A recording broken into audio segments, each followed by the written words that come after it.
Avis vascular centre మన దేశంలోనే the best varicose. Sir నమస్తే. నమస్తే. సార్ చాలా ఆనందంగా ఉంది మిమ్మల్ని చాలా రోజుల తర్వాత చూడడం.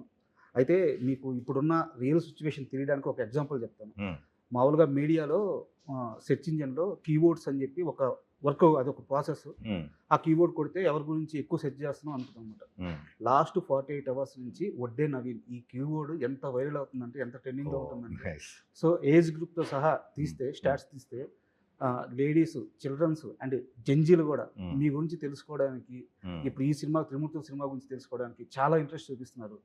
ఇది మీ మీద తెలుగు ప్రేక్షకులకి, తెలుగు ప్రజలకి ఉన్న లవ్. 10 ఏళ్ల గ్యాప్ తర్వాత కూడా ఇంతమంది ఇంత ప్రేమ చూపిస్తున్నప్పుడు మీకు ఎలాంటి ఫీలింగ్ ఉంటుంది? I'm absolutely thankful.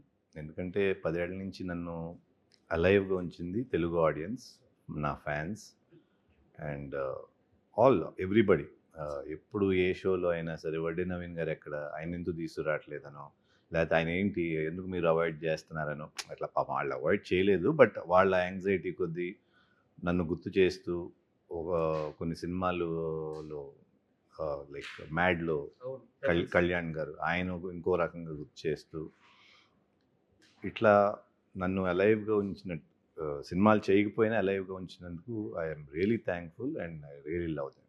ఈవెన్ మా మీడియా విషయానికి వచ్చాను కానీ iDream media one of the biggest digital platform Telugu స్టేట్స్లో. మాకు ఏదన్నా ఒక మంచి ఇంటర్వ్యూ పోస్ట్ చేసినప్పుడు కింద నవీన్ గారిని ఎందుకు చేయట్లేదు, నవీన్ గారిని ఎందుకు తీసుకురావట్లేదు, మాకు చాలా, మాకే కాదు సార్, తెలుగు మీడియాలో ఉన్న బిగ్గెస్ట్ మీడియా హౌస్ అన్నిటికి కూడా ఇది ఒకనొక టైంకి మాకు ఎలా అయిపోయిందంటే ప్రెజర్ అయిపోయింది.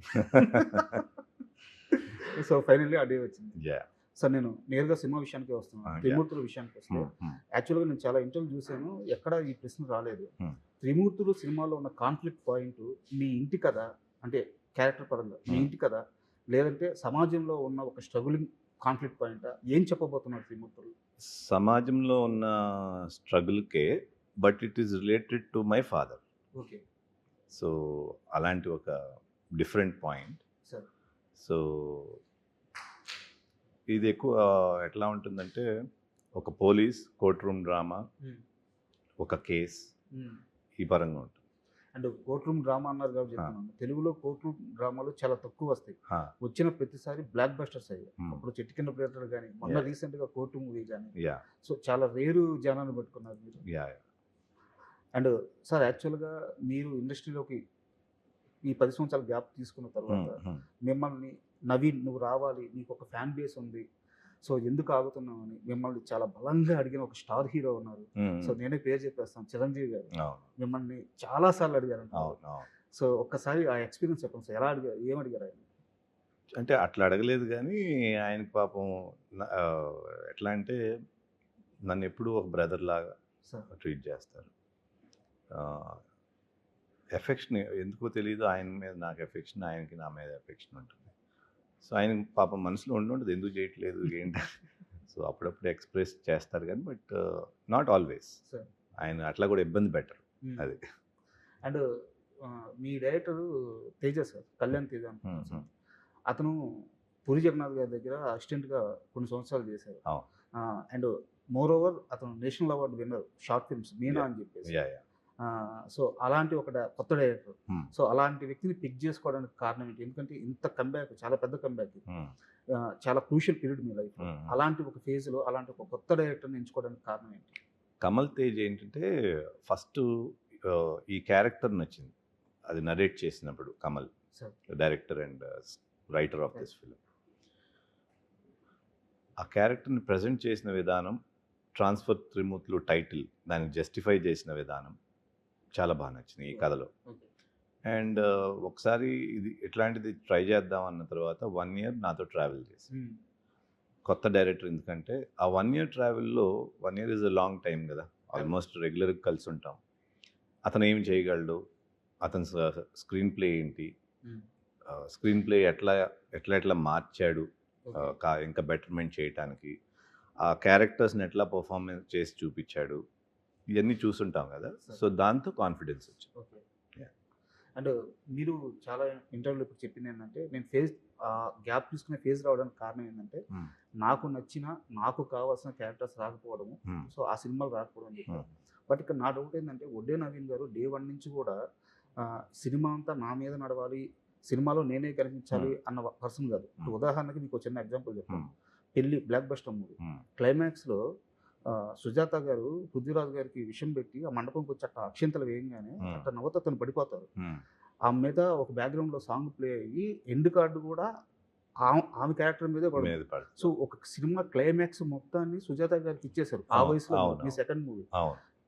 సో అలాంటి ఒక నవీన్ గారికి ఆ డేర్ ఉంది మీకు ఫస్ట్ నుంచి కూడా. అలాంటి నవీన్ గారికి ఆ సినిమాలో ఏ లోపం కనిపించి గ్యాప్ తీసుకున్నారనేది అర్థం కాలే నాకు.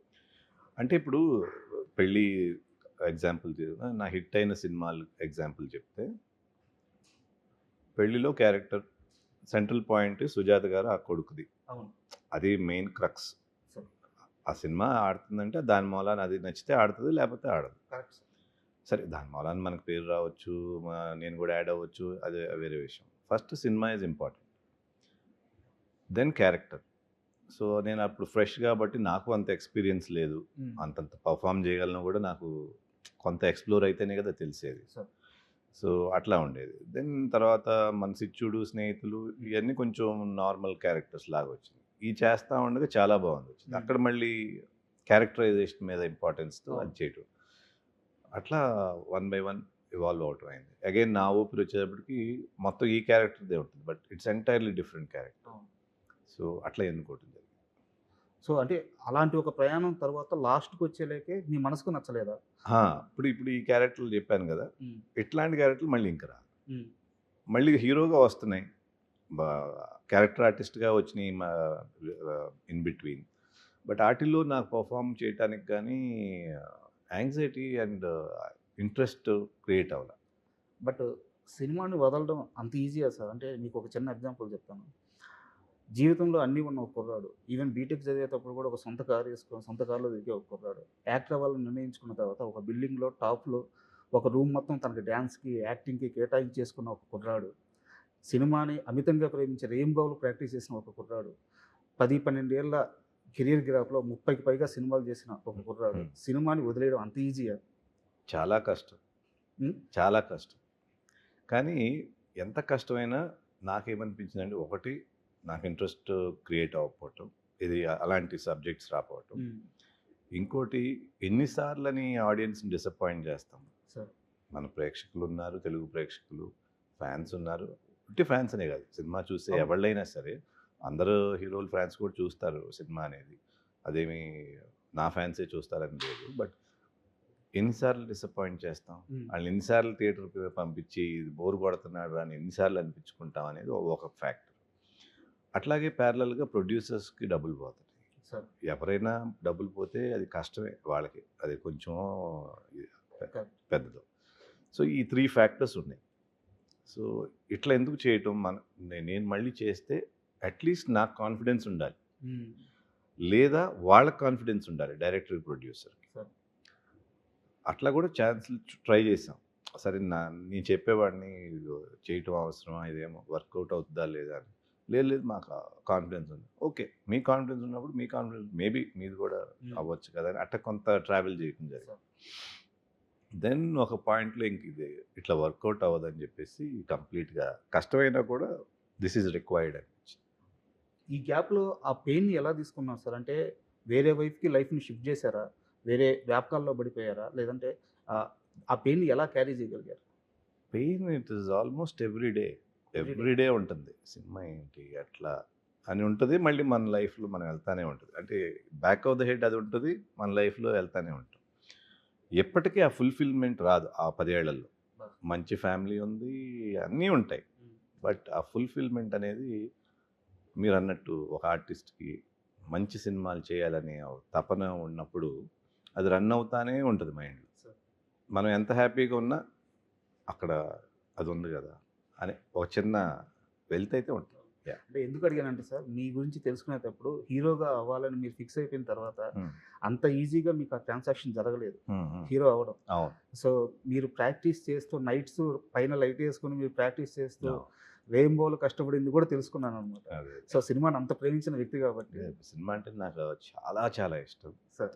నేను యాక్టర్ని అవ్వాలనేది నాకు బిగ్గెస్ట్ ప్యాషన్. అట్లాగే వచ్చాను నేను సినిమా. మా ఫాదర్ ప్రొడ్యూసర్ అనో లేకపోతే ఊరికనే అవకాశాలు వచ్చేస్తాయనో రాలా. యాక్చువల్గా మా ఫాదర్ ప్రొడ్యూస్ అయినప్పటికి మా ఫస్ట్ సినిమా మేము రిలీజ్ చేయలే. సార్ అవును. బయట నుంచి ఆఫర్స్ వచ్చి మళ్ళీ దాని నుంచి రావటం జరిగింది. So there were lot of difficulties, pain ఉండింది. బట్ అచీవ్ చేయాలనే సంకల్పం మటుకు చాలా స్ట్రాంగ్. ఆ సంకల్పమే వాళ్ళ